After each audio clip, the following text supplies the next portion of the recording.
और इसी बीच बड़ी खबर आ रही है, जहां बिहार चुनाव की तारीखों का ऐलान कर दिया गया है। बिहार में 2 चरणों में चुनाव होना है। 6 नवंबर और 11 नवंबर को बिहार में विधानसभा चुनावों के लिए वोट कास्ट किए जाएंगे।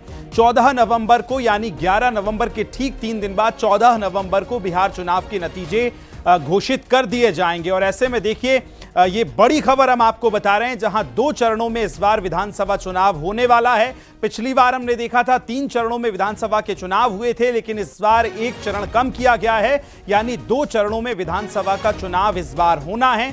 तमाम हम तारीखें देख रहे हैं। तारीखों में भी देखिए बहुत जल्दी से, चूंकि सभी दलों ने ये चुनाव आयोग से कहा था कि छठ महापर्व के बाद चुनाव जो हैं वो कराए जाएं, वोट कास्ट किए जाएं, और उसी को ध्यान में रखते हुए 2 चरणों में, हालांकि 1 चरण को जो है कम किया गया है, 2 चरणों में विधानसभा चुनाव के लिए वोट किए जाएंगे।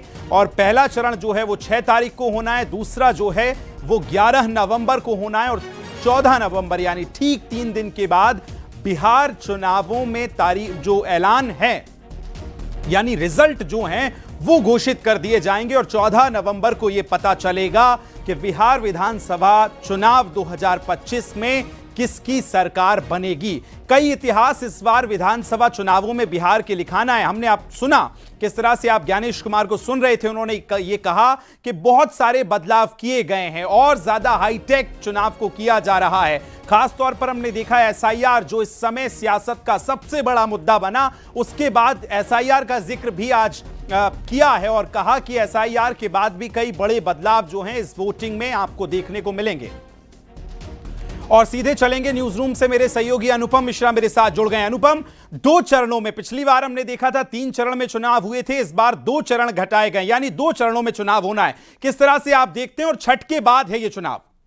तो देखिए विकास, सबसे बड़ी बात यह है कि सबसे बड़ा सूबा कहने को उत्तर प्रदेश है, लेकिन जब बिहार में चुनाव की बात आती है तो सबकी उत्सुकता, और ये कहा जाए कि बिहार में जब मतदाताओं की बात आती है या फिर चुनाव आयोग की बात आती है तो सबकी एक तरह से एक परीक्षा के तौर पर इसे देखा जाता है। क्योंकि बिहार के मतदाता आप देखिए देश दुनिया में अलग अलग जगहों पर हर जगह फैले हुए हैं, लेकिन जब चुनाव का वक्त आता है या छठ पर्व आता है तो हम देखते हैं कि तभी बिहार के लोग जो है वो अपने वोट को कास्ट करने के लिए जाते हैं। जब पर्व का मौका आता है तो अपने पर्व को मनाने के लिए अपने राज्यों में जाते हैं। तो ये सबसे बड़ी बात यह है कि छठ पर्व का ध्यान रखा गया आयोग के द्वारा। और 2 चरणों की जहां तक बात है, देखिए खासा होमवर्क, क्योंकि जिस तरीके से चुनाव आयोग के अधिकारी पिछले 1.5 महीने से लगातार बिहार में डेरा डाले हुए थे, मुख्य चुनाव आयुक्त खुद वहां पर डेरा डाले हुए थे, उन्होंने खुद वहां पर प्रेस कॉन्फ्रेंस करके तमाम पत्रकारों के सवालों का जवाब दिया था। और जिस तरीके से इस बार चुनाव में बदलाव किया गया, बहुत सारे प्रोसेस को बदला गया है। वोटर लिस्ट में जिस तरीके से फोटो जो आएगी वो वहां पर किस तरीके से कलर्ड आएगी कैंडिडेट्स की, ये तमाम चीजें यहां पर सारी चीजों को लेकर के तैयारी पूरी की गई।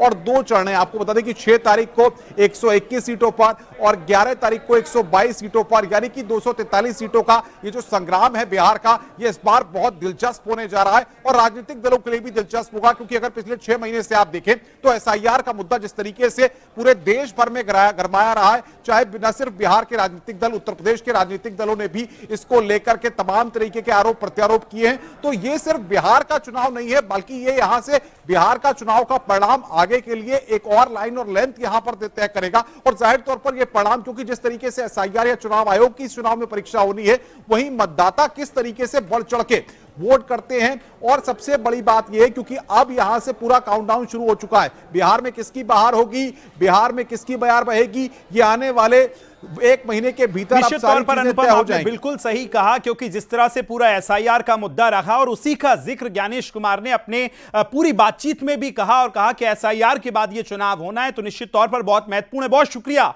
अनुपम आपका तमाम जानकारी साझा करने के लिए। और सीधा आपको चलते हैं, एक बार फिर मुख्य चुनाव आयुक्त यानी ज्ञानेश कुमार का एक बार फिर से पूरा बयान आपको सुनवाते हैं, किस तरह से तारीखों का ऐलान हुआ, सुनिए। बिहार के चुनाव 2 फेजेस में होंगे। पहले फेज के डेट गैजेट नोटिफिकेशन 10 तारीख को आएगा, दूसरे का 13 को। Last date of making nominations पहले फेज की 17 को होगी, दूसरे की 20 को। स्क्रूटनी 18 और 21। विड्रॉल की आखिरी तारीख 20 अक्टूबर और 23 अक्टूबर। और date of poll 6 November Thursday और दूसरा 11 नवंबर ट्यूसडे। काउंटिंग 14 नवंबर को होगी और पूरी चुनावी प्रक्रिया 16 नवंबर तक समाप्त कर ली जाएगी।